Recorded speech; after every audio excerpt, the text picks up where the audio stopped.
was just being stubborn and keeping his power for a little bit, but he finally dropped out, and ultimately it was probably better for him because he's got COVID, supposedly, and it's kind of sad because Trump's always on the campaign trail, and Biden barely did anything to speak out except on the summit recently and like the debate the other day. And as soon as he came out of his bunker and had those few days of being social, he got COVID. And he's weak and frail, can barely talk. And, you know, obviously it was going to be Vice President Harris, but the Republicans are actually, they're really bored right now, and they're looking for any conspiracy theory they can. And they, supposedly with Biden dropping out, as the Democrats have been asking him to do because he's incompetent. But that doesn't matter. Trump's campaign quickly pivots to Harris after Biden announces his decision to leave race. Republicans have said for these last many weeks. Okay. Donald Trump's campaign has spent the last year and a half viciously attacking Joe Biden, ridiculing his policies, mocking his fumbles, and relishing a rematch they felt they were winning. So in a way, like, Biden just continues what the Republicans do, except there were some good things Biden did, like the CHIPS Act, I believe. There was a couple of those that you could juggle, but not much. I feel like it was a false hope to get us out of Afghanistan, because we're funding more wars in Ukraine and funding Israel and all this other nonsense. Like we're never we're never gonna end war. We're always gonna be somewhere else, you know. So so for some reason they're calling this a coup. Like, I don't see how it's possible that the Biden campaign is simply doing what they should be doing. Like, this is a normal process. And even if this was illegal, there is presidential immunity, right, guys? Like, we all fear-mongered about Trump having that. And it's true because, I mean, he's getting this sort of from the Supreme Court, and the national security boxes were pretty much swept under the rug by this judge. Like, Trump's getting everything, basically. So, all right. So, far-right supporters of former President Donald Trump claim that President Joe Biden's decision to withdraw from the presidential election was a result of a coup perpetrated by VP Kamala Harris and other members of the Democratic Party. So I think that they were the Republicans, they wanted Biden to stay because he's weak and frail, he's a punching bag, and it was something to like mock. And I don't really think like Harris is going to be president. Like, there's no way.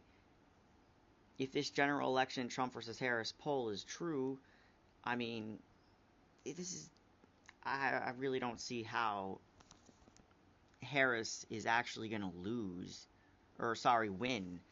She's pretty much got no charisma. And now, I don't mean to ally myself with sexist and racist people who are hating on Kamala for other reasons, but I just think Kamala loses the charisma game, and she kind of comes off as like a nutball in some cases. Alright.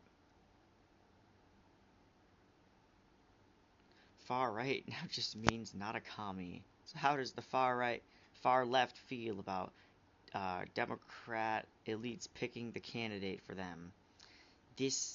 Oh my god, Harris was picked. She's the vice president if something were to go down. Oh my god. So I think these people are just... So as clueless as I am about civics, I'm pretty sure it's pretty obvious that the vice president is backup if something were to go wrong with Biden. And something is vastly wrong with Biden. Alright.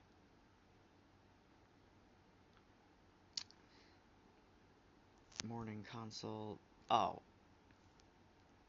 yeah. So obviously, just gonna scroll slowly here. The polling data obviously shows Trump is gonna fucking rape this thing. There's no fucking, there's no way Harris wins. But I mean, there's a little bit of hope for these Democrats, I guess, because I mean, getting Biden out of the way, at least you have somebody who's coherent and oh my god. There's talks of Hillary Clinton potentially being like, wedged in there somewhere, but yep. All right. Back to this thing. Just want to read up a little bit more on this. Okay. Um, I really thought this would have something to do with the coup attempt.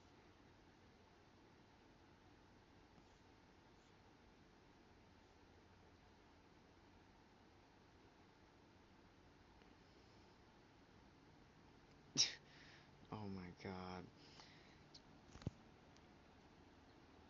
Joe Biden cannot take himself out of the campaign for president because he is too mentally incompetent and still remains in the White House. And I mean, he's out now, and now that he's doing the right thing, people just bitch. La Civida and Wiles wrote in their memo. Biden is a national security threat and a great cognitive decline and a clear and present danger to every man, woman, and child in our country. Trump's campaign had tried to goad Biden to stay in the race, including by casting Democrats' efforts to replace him as a coup. But they began ramping up their attacks on Harris right after the debate last month. In a post celebrating Independence Day, Trump singled out Harris on his Truth Social site, calling her his potential new Democratic challenger and giving her a new derisive nickname, Laughin' Kamala Harris. Okay. That's just so lame.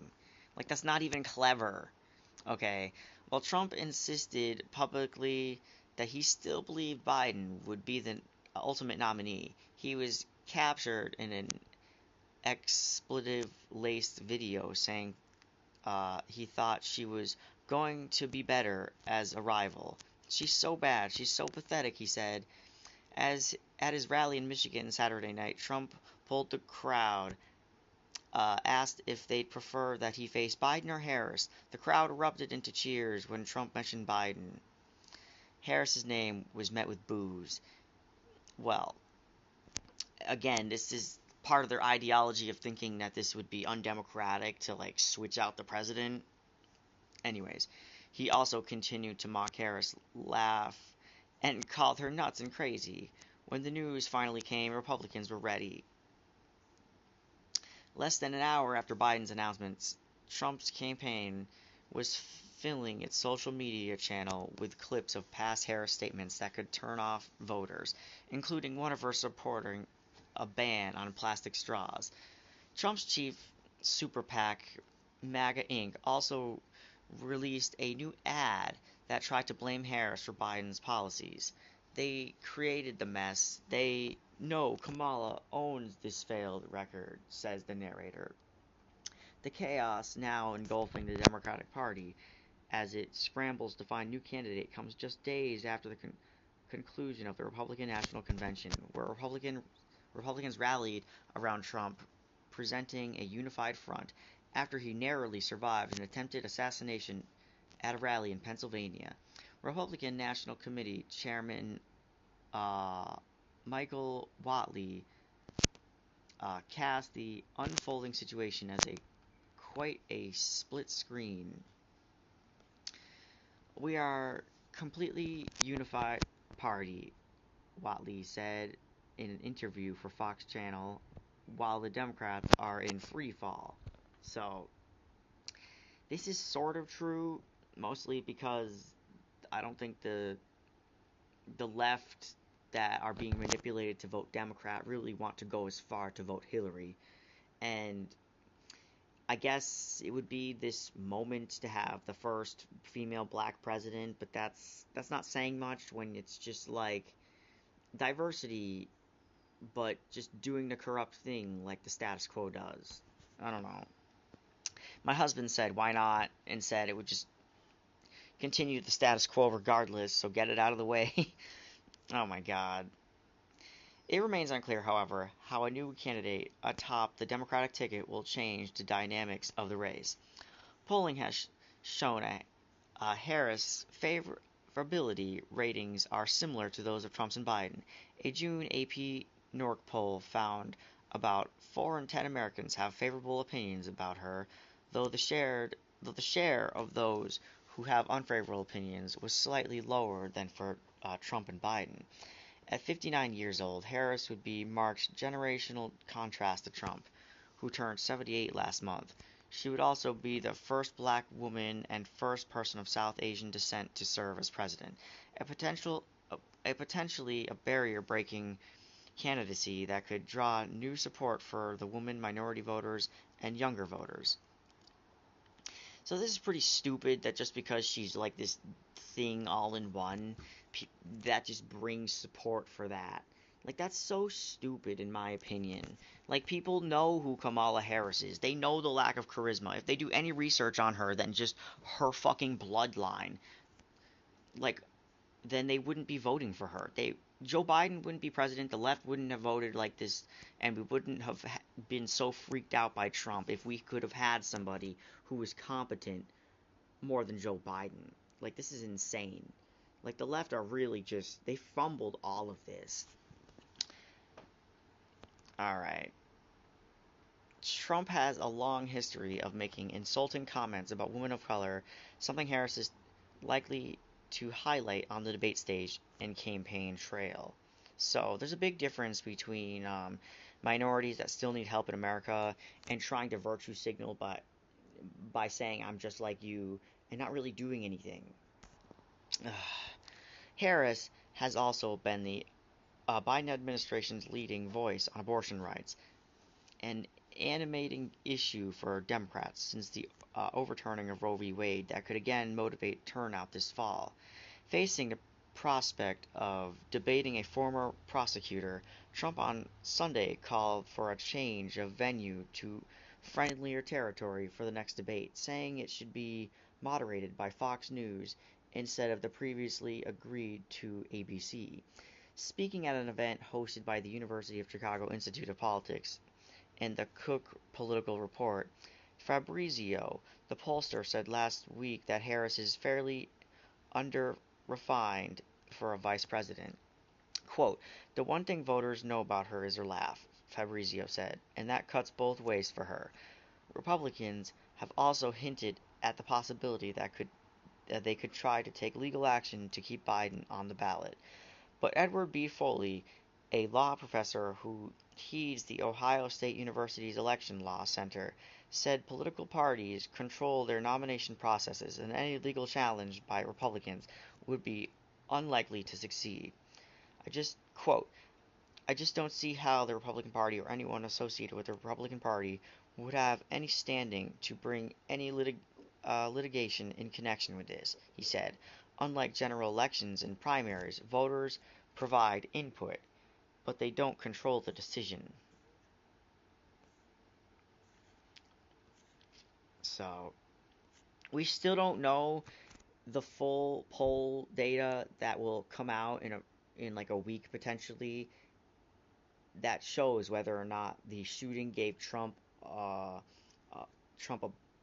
bump in the polls, but I already think he was going to win, and I think this shooting scenario, it's just people who are PC, people who already cared about him, people who are going to vote for Trump because of this for a pity vote. So, he was already getting the charisma strongman, like, against the status quo type of feeling that Trump has given people, even though he's always been in the political limelight. He was there on the Oslo Accords. He's not removed from the making political decisions. So, yeah. Trump was going to win no matter if this happened or not. Alright.